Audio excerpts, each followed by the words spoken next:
son of a bitch.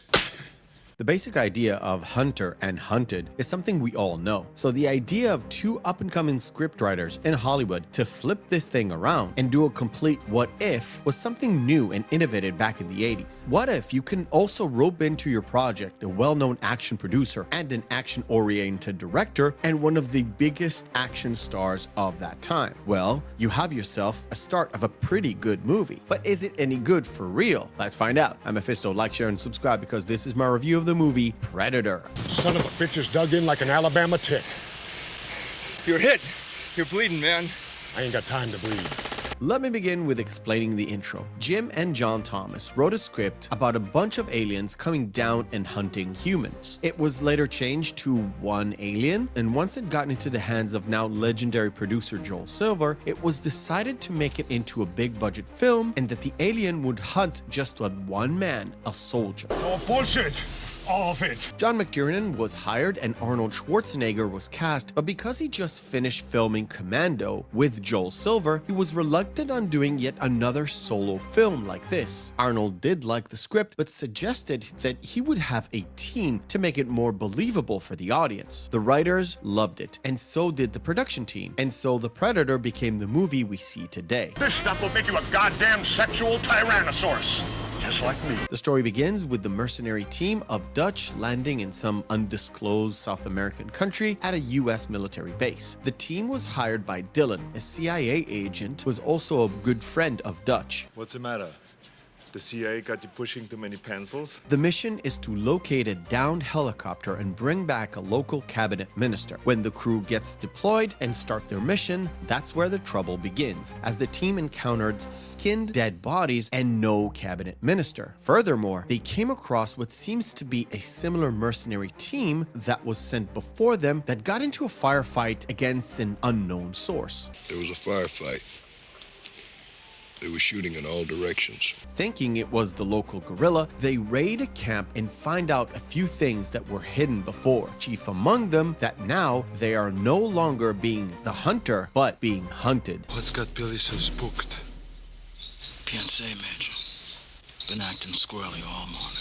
Disguised as a military action movie, this is actually a sci-fi story that has plenty of special effects mixed in with practical effects that blend in really well together. And they were very groundbreaking for the time, but also done so well they still hold up until today. I recently sat down to watch this movie with my son, and I was surprised that he recognized the alien, the Predator. Come to find out that he used the skin in Fortnite. Of course he did. So the surprise factor of revealing this Predator was gone. You one ugly motherfucker. However, I was equally surprised that he was glued to the screen the whole time, and he even caught a few things that I didn't when I was at that age watching the film for the very first time. What was more obvious is that the blend of CGI and practical was side to side with the blend of the action and the sci-fi. You are following the exploits of this united team of guys that work really great together, but when they encounter this new threat, it completely sweeps them off their feet and causes them to doubt their own self, seemingly for the very first time. You better take a look at this. Did you find Hawkins? I can't tell. And because of Schwarzenegger's suggestion, the writers managed to create a group of guys, each with his own personality, and have different interactions throughout this mission that sometimes are serious and in other times are comical. Strap this on your sore-ass plane. And when the movie actually starts and the mission gets going, the movie doesn't feel like an action movie, nor does it feel like a sci-fi story. It actually feels like a horror film, or at least that vibe of it. And you have inklings of this fact with the way Billy, the tracker, interacts with the environment and the jungle, and putting all his faith within his own ancestry. What the hell is wrong with you? There's something in those trees.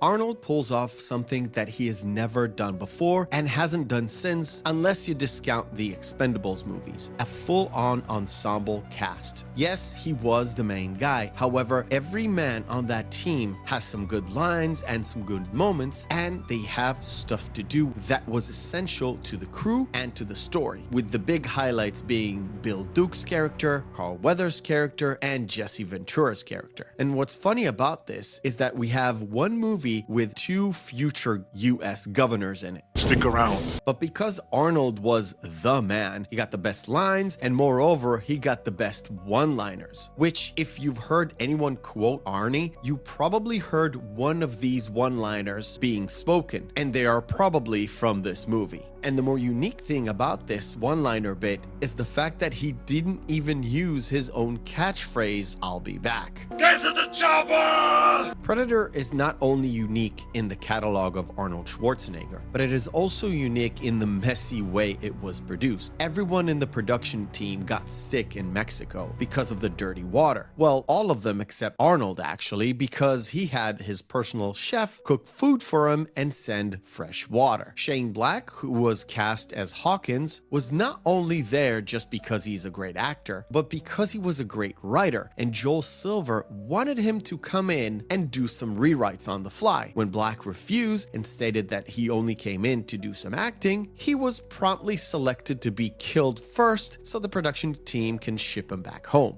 You used to be somebody I could trust. Plus, an interesting part is the man in the Predator suit. Originally, it was none other than Jean-Claude Van Damme. However, he was replaced early by Kevin Peter Hall due to the simple fact that he wasn't menacing enough, which is a PC way of saying it because it is safe to say that McTernan thought it was just too short. Although there are rumors that he is in the suit in a couple of shots that they didn't discard, but you'll never know. We make a stand now, or there would be nobody left to go to the chopper.